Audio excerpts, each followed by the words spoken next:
going on, everybody? Lifu here. Back at it again with another video. Now you might be thinking, Lifu, where are you? Why are you not in your home in front of your desk speaking to the camera? Well, I decided to switch it up today. And I came, not too far from my house. We came to Caesars Bay.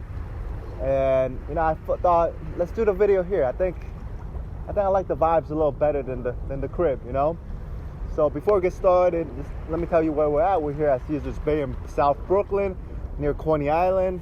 That behind me is the Verrazano Bridge that connects Brooklyn, where I'm at, to Staten Island.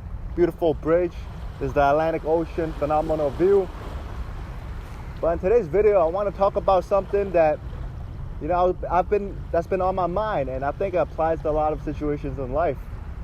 And I don't know if people have called it before, but this is just something that came from my head. I didn't hear it from anywhere else, or at least the same way I've talked about it.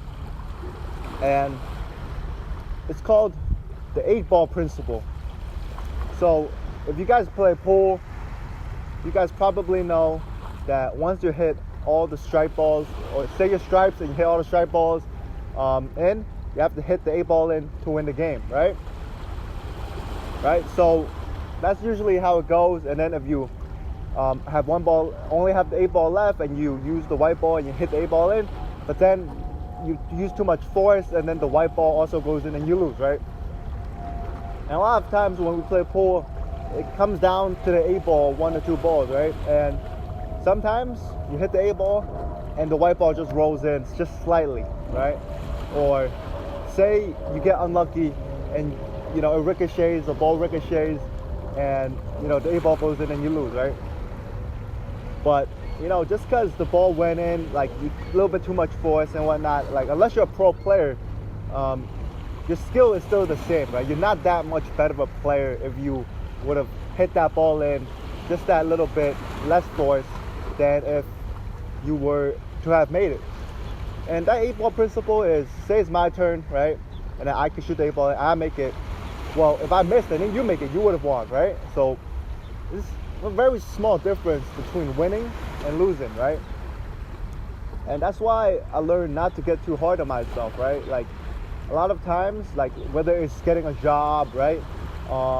Finding a romantic partner, like sometimes you just get rejected, but you don't know how close you really were, right? Maybe in the job candidate, they're only looking for one person, but you were top 2, but you weren't number 1, and you got passed over. But you don't know that because all you see is just, oh, we were with another candidate, you got rejected.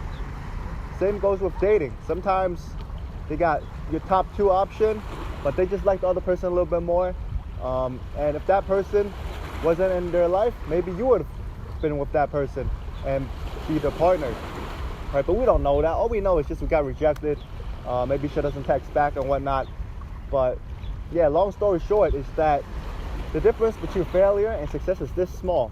And sometimes it's luck, sometimes it's a little bit of skill, but sometimes it's not all on you, right? Sometimes, like whether you get a job or not, right? Like say you're top 2 and top 2 candidates out of like a 10-person pool, and you don't get the job, but we were top 2. Well, you were this close, right? It doesn't mean you're not qualified and you can't bring value to the company. It just means that that person was a little bit better than you, but you're still of value. You're still worthy. You know what I mean? Even if you were bottom, like if you were ranked 10 out of 10, like just know your self-worth, right? Whether you get that job or not, you're still the same person. You know what I mean? Yeah. So I call this the 8-ball principle, right? 8-ball wins the game. It can win you the game. It can also lose you the game. So sometimes it's luck, sometimes a little bit of skill, but there's a lot of variables that's not just part of the game. You know what I mean? And I hope you guys enjoyed today's video. Check out this beautiful view. I'm gonna appreciate it a little bit more. And in these videos now, since I am a fashion guy, I want to incorporate fashion into the channel. I'm not gonna stand up. Actually, why not? Let's stand up. I don't want to hurt myself, but we got the Kith track jacket on. We got the Uniqlo white ribbed tank top.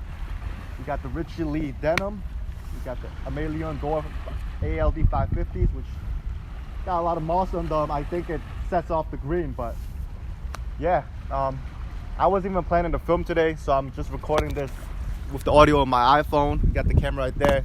Well, that's about it for me. If you enjoyed today's video, leave a like, comment down below what you think, subscribe if you're new. If you have any more topics you would like me to talk about, just comment down below and I'll think about doing it.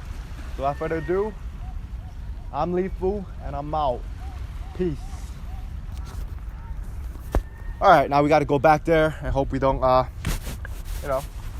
well, go. So you might think that I'm gonna go up this way, but I am. So I mean, it's easier to come down that way, but go up this way, a little bit easier. So let's go. I'm on all fours. I don't want to get hurt. I gotta play basketball on Friday, so yeah.